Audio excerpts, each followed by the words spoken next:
Hi everyone, எல்லாருக்கும் வணக்கம். Welcome to my channel Mansatti, which means mud pot. இன்றைக்கி நம்ம சேனலில் செய்ய போகிறது one of my favourite recipe. இது அம்மாவோட ரெசிபி. இது எது கூட வேணாலும் நீங்கள் சாப்பிடலாம். For example chapati, dosa, white rice எது கூட வேணாலும் சாப்பிடலாம்.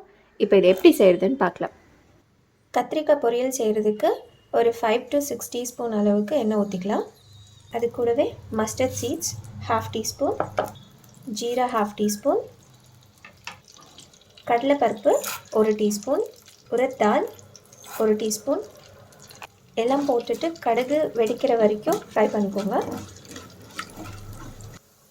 ஆனியன் 1 கப்பு குட்டி குட்டியாக வெட்டி வச்சுருக்கேன், அதையும் சேர்த்துக்கலாம். அது கூடவே கருவேப்பிலை சேர்த்துக்கலாம்.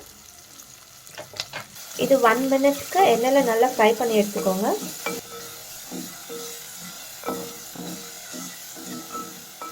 ஆனியன் எண்ணெயில் நல்லா வெந்துருச்சு. இப்போ குட்டி குட்டியாக கட் பண்ணி வச்சுருக்க கத்திரிக்காய் சேர்த்துக்கலாம்.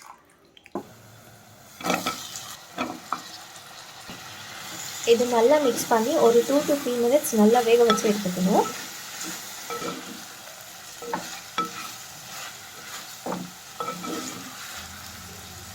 பாருங்கள், கத்திரிக்காய் ஒரு 2 to 3 மினிட்ஸ் வெந்ததுக்கப்புறமா இந்த மாதிரி கலர் சேஞ்ச் ஆகும். இப்போது கட் பண்ண டொமேட்டோ சேர்த்துக்கலாம். நான் 1 கப் அளவுக்கு கட் பண்ணி வச்சுருக்கேன். அது கூட ஒரு 1/2 டீஸ்பூன் அளவுக்கு மஞ்சள் பொடி சேர்த்துக்கலாம். 1 டீஸ்பூன் சாம்பார் பவுடர். நீங்கள் வீட்டில் செஞ்ச சாம்பார் பவுடரும் சேர்த்துக்கலாம், இல்லை கடையில் வாங்கினது கூட சேர்த்துக்கலாம். அப்புறம் தேவையான அளவுக்கு உப்பு. எல்லாம் சேர்த்ததுக்கப்புறமா மூடி போட்டு ஒரு 2 மினிட்ஸ் அப்படியே வேக விட்டுருங்க. டொமேட்டோ 2 மினிட்ஸாக நல்லா வெந்துட்டு இருக்குது. நீங்கள் டொமேட்டோ போட்டு அது கூட சால்ட் போட்டு மூடி போட்டு வேக வச்சிங்கன்னா டொமேட்டோ சீக்கிரமாக வெந்து வரும். இது எல்லாம் சேர்த்து நல்லா மிக்ஸ் பண்ணிடலாம்.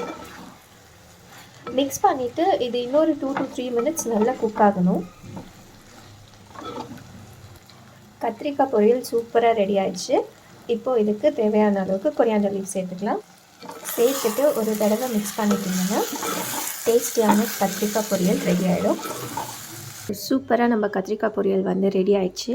நீங்கள் இது எது கூட வேணாலும் சாப்பிடலாம். சப்பாத்தி, தோசா, ஒயிட் ரைஸ் ஒரு சாம்பார் ரைஸ் எது கூட வேணாலும் வச்சு சாப்பிடலாம். எனக்கு இது அப்படியே சாப்பிட பிடிக்கும், அவ்வளோ டேஸ்டியாக இருக்கும். ட்ரை பண்ணி பாருங்கள். பிடிச்சிருந்தால் மறக்காமல் லைக் பண்ணுங்கள், ஷேர் பண்ணுங்கள் அண்ட் சப்ஸ்கிரைப் மறக்காமல் பண்ணுங்கள். தேங்க்யூ.